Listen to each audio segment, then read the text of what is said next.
안녕하세요. 말씀 원도입니다. 지난 영상에 이어 오늘은 사도행전 4장부터 6장을 읽어드리겠습니다. 사도행전 4장. 사도들이 백성에게 말할 때에 제사장들과 성전 맡은 자와 사두개인들이 이르러 예수 안에 죽은 자의 부활이 있다고 백성을 가르치고 전함을 싫어하여 그들을 잡으매 날이 이미 저물었으므로 이튿날까지 가두었으나 말씀을 들은 사람 중에 믿는 자가 많으니 남자의 수가 약 5천이나 되었더라.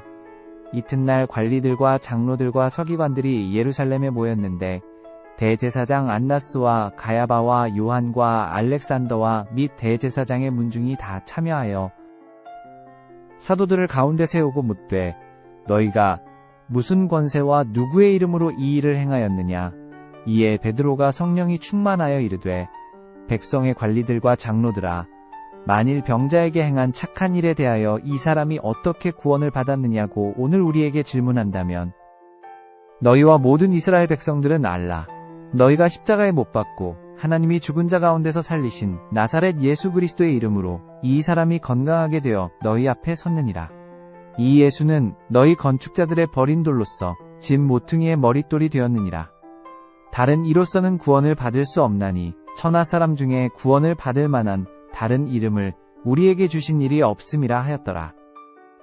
그들이 베드로와 요한이 담대하게 말함을 보고 그들을 본래 학문 없는 범인으로 알았다가 이상히 여기며 또 전에 예수와 함께 있던 줄도 알고 또 병 나은 사람이 그들과 함께 서 있는 것을 보고 비난할 말이 없는지라 명하여 공회에서 나가라 하고 서로 의논하여 이르되 이 사람들을 어떻게 할까. 그들로 말미암아 유명한 표적 나타난 것이 예루살렘에 사는 모든 사람에게 알려졌으니 우리도 부인할 수 없는지라. 이것이 민간에 더 퍼지지 못하게 그들을 위협하여 이후에는 이 이름으로 아무에게도 말하지 말게 하자 하고 그들을 불러 경고하여 도무지 예수의 이름으로 말하지도 말고 가르치지도 말라 하니 베드로와 요한이 대답하여 이르되 하나님 앞에서 너희의 말을 듣는 것이 하나님의 말씀을 듣는 것보다 옳은가 판단하라. 우리는 보고 들은 것을 말하지 아니할 수 없다 하니 관리들이 백성들 때문에 그들을 어떻게 처벌할지 방법을 찾지 못하고 다시 위협하여 놓아주었으니 이는 모든 사람이 그 된 일을 보고 하나님께 영광을 돌림이라. 이 표적으로 병 나은 사람은 40여 세나 되었더라. 사도들이 노임에 그 동료에게 가서 제사장들과 장로들의 말을 다 알리니 그들이 듣고 한마음으로 하나님께 소리를 높여 이르되 대주제여 천지와 바다와 그 가운데 만물을 지은 이시요 또 주의 종 우리 조상 다윗의 입을 통하여 성령으로 말씀하시기를 어찌하여 열방이 분노하며 족속들이 허사를 경영하였는고 세상의 군왕들이 나서며 관리들이 함께 모여 주와 그의 그리스도를 대적하도다 하신 이로소이다. 과연 헤롯과 본디오 빌라도는 이방인과 이스라엘 백성과 합세하여 하나님께서 기름 부으신 거룩한 종 예수를 거슬러 하나님의 권능과 뜻대로 이루려고 예정하신 그것을 행하려고 이 성에 모였나이다. 주여 이제도 그들의 위협함을 굽어보시옵고 또 종들로 하여금 담대히 하나님의 말씀을 전하게 하여 주시오며 손을 내밀어 병을 낫게 하시옵고 표적과 기사가 거룩한 종 예수의 이름으로 이루어지게 하옵소서 하더라. 빌기를 다함에 모인 곳이 진동하더니 무리가 다 성령이 충만하여 담대히 하나님의 말씀을 전하니라. 믿는 무리가 한 마음과 한 뜻이 되어 모든 물건을 서로 통용하고 자기 재물을 조금이라도 자기 것이라 하는 이가 하나도 없더라. 사도들이 큰 권능으로 주 예수의 부활을 증언하니 무리가 큰 은혜를 받아 그 중에 가난한 사람이 없으니 이는 밭과 집 있는 자는 팔아 그 판 것의 값을 가져다가 사도들의 발 앞에 두매 그들이 각 사람의 필요를 따라 나누어 줌이라.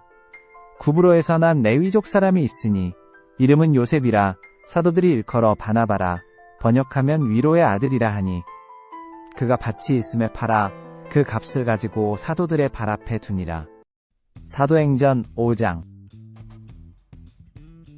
아나니아라 하는 사람이 그의 아내 삽비라와 더불어 소유를 팔아 그 값에서 얼마를 감춤해 그 아내도 알더라. 얼마만 가져다가 사도들의 발 앞에 두니 베드로가 이르되 아나니아야 어찌하여 사탄이 네 마음에 가득하여 네가 성령을 속이고 땅값 얼마를 감추었느냐. 땅이 그대로 있을 때에는 네 땅이 아니며 판 후에도 네 마음대로 할 수가 없더냐. 어찌하여 이 일을 네 마음에 두었느냐. 사람에게 거짓말한 것이 아니요 하나님께로다. 아나니아가 이 말을 듣고 엎드러져 혼이 떠나니 이 일을 듣는 사람이 다 크게 두려워하더라. 젊은 사람들이 일어나 시신을 싸서 메고 나가 장사하니라. 3시간쯤 지나 그의 아내가 그 일어난 일을 알지 못하고 들어오니 베드로가 이르되 그 땅 판값이 이것뿐이냐. 내게 말하라 하니 이르되 예 이것뿐이라 하더라. 베드로가 이르되 너희가 어찌 함께 꾀하여 주의 영을 시험하려 하느냐.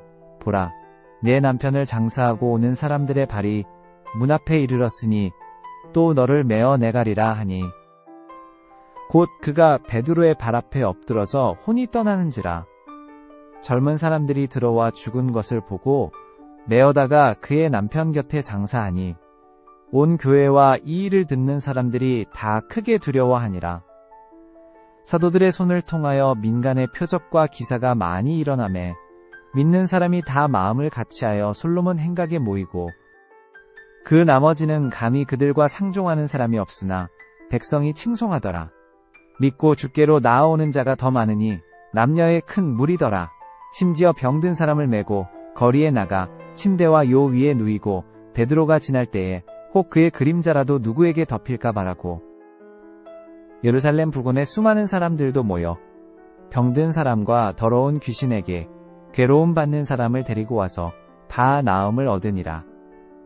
대제사장과 그와 함께 있는 사람, 즉 사두개인의 당파가 다 마음의 시기가 가득하여 일어나서 사도들을 잡아다가 옥에 가두었더니 주의 사자가 밤에 옥문을 열고 끌어내어 이르되 가서 성전에 서서 이 생명의 말씀을 다 백성에게 말하라 하매 그들이 듣고 새벽에 성전에 들어가서 가르치더니 대제사장과 그와 함께 있는 사람들이 와서 공회와 이스라엘 족속의 원로들을 다 모으고 사람을 옥에 보내어 사도들을 잡아오라 하니 부하들이 가서 옥에서 사도들을 보지 못하고 돌아와 이르되 우리가 보니 옥은 든든하게 잠기고 지키는 사람들이 문에 서 있으되 문을 열고 본즉 그 안에는 한 사람도 없더이다 하니 성전 맡은 자와 제사장들이 이 말을 듣고 의혹하여 이 일이 어찌 될까 하더니 사람이 와서 알리되 보소서 옥에 가두었던 사람들이 성전에 서서 백성을 가르치더이다 하니 성전 맡은 자가 부하들과 같이 가서 그들을 잡아왔으나 강제로 못함은 백성들이 돌로 칠까 두려워함이더라. 그들을 끌어다가 공회 앞에 세우니 대제사장이 물어 이르되 우리가 이 이름으로 사람을 가르치지 말라고 엄금하였으되 너희가 너희 가르침을 예루살렘에 가득하게 하니 이 사람의 피를 우리에게로 돌리고자 함이로다. 베드로와 사도들이 대답하여 이르되 사람보다 하나님께 순종하는 것이 마땅하니라. 너희가 나무에 달아 죽인 예수를 우리 조상의 하나님이 살리시고 이스라엘에게 회개함과 죄사함을 주시려고 그를 오른손으로 높이사 임금과 구주로 삼으셨느니라. 우리는 이 일의 증인이요 하나님이 자기에게 순종하는 사람들에게 주신 성령도 그러하니라 하더라. 그들이 듣고 크게 노하여 사도들을 없이하고자 할세. 바리새인 가말리엘은 율법교사로 모든 백성에게 존경을 받는 자라 공회 중에 일어나 명하여 사도들을 잠깐 밖에 나가게 하고 말하되 이스라엘 사람들아 너희가 이 사람들에게 대하여 어떻게 하려는지 조심하라. 이전에 드다가 일어나 스스로 선전하매 사람이 약 400명이나 따르더니 그가 죽임을 당하매 따르던 모든 사람들이 흩어져 없어졌고 그 후 호적할 때에 갈릴리의 유다가 일어나 백성을 꿰어 따르게 하다가 그도 망한즉 따르던 모든 사람들이 흩어졌느니라. 이제 내가 너희에게 말하노니 이 사람들을 상관하지 말고 버려두라. 이 사상과 이 소행이 사람으로부터 났으면 무너질 것이요 만일 하나님께로부터 났으면 너희가 그들을 무너뜨릴 수 없겠고 도리어 하나님을 대적하는 자가 될까 하노라 하니 그들이 옳게 여겨 사도들을 불러들여 채찍질하며 예수의 이름으로 말하는 것을 금하고 놓으니 사도들은 그 이름을 위하여 능욕받는 일에 합당한 자로 여기심을 기뻐하면서 공회 앞을 떠나니라. 그들이 날마다 성전에 있든지 집에 있든지 예수는 그리스도라고 가르치기와 전도하기를 그치지 아니하니라. 사도행전 6장. 그때의 제자가 더 많아졌는데 헬라파 유대인들이 자기의 과부들이 매일의 구제에 빠짐으로 히브리파 사람을 원망하니 12사도가 모든 제자를 불러 이르되 우리가 하나님의 말씀을 제쳐놓고 접대를 일삼는 것이 마땅하지 아니하니 형제들아 너희 가운데서 성령과 지혜가 충만하여 칭찬받는 사람 7을 택하라. 우리가 이 일을 그들에게 맡기고 우리는 오로지 기도하는 일과 말씀 사역에 힘쓰리라 하니 온 무리가 이 말을 기뻐하여 믿음과 성령이 충만한 사람 스데반과 또 빌립과 브로고로와 니가노르와 디몬과 바메나와 유대교에 입교했던 안디옥 사람 니골라를 택하여 사도들 앞에 세우니 사도들이 기도하고 그들에게 안수하니라. 하나님의 말씀이 점점 왕성하여 예루살렘에 있는 제자의 수가 더 심히 많아지고 허다한 제사장의 무리도 이 도에 복종하니라. 스데반이 은혜와 권능이 충만하여 큰 기사와 표적을 민간에 행하니 이른바 자유민들 즉 구레네인 알렉산드리아 인길리기아와 아시아에서 온 사람들의 회당에서 어떤 자들이 일어나 스데반과 더불어 논쟁할세. 스데반이 지혜와 성령으로 말함을 그들이 능히 당하지 못하여 사람들을 매수하여 말하게 하되 이 사람이 모세와 하나님을 모독하는 말을 하는 것을 우리가 들었노라 하게 하고 백성과 장로와 서기관들을 충동시켜 와서 잡아가지고 공회에 이르러 거짓 증인들을 세우니 이르되 이 사람이 이 거룩한 곳과 율법을 거슬러 말하기를 마지 아니하는도다. 그의 말에 이 나사렛 예수가 이곳을 헐고 또 모세가 우리에게 전하여 준 규례를 고치겠다 함을 우리가 들었노라 하거늘 공회 중에 앉은 사람들이 다 스데반을 주목하여 보니 그 얼굴이 천사의 얼굴과 같더라. 오늘도 말씀 안에서 평안히 쉬세요. 다음 말씀도 이어서 들어보세요.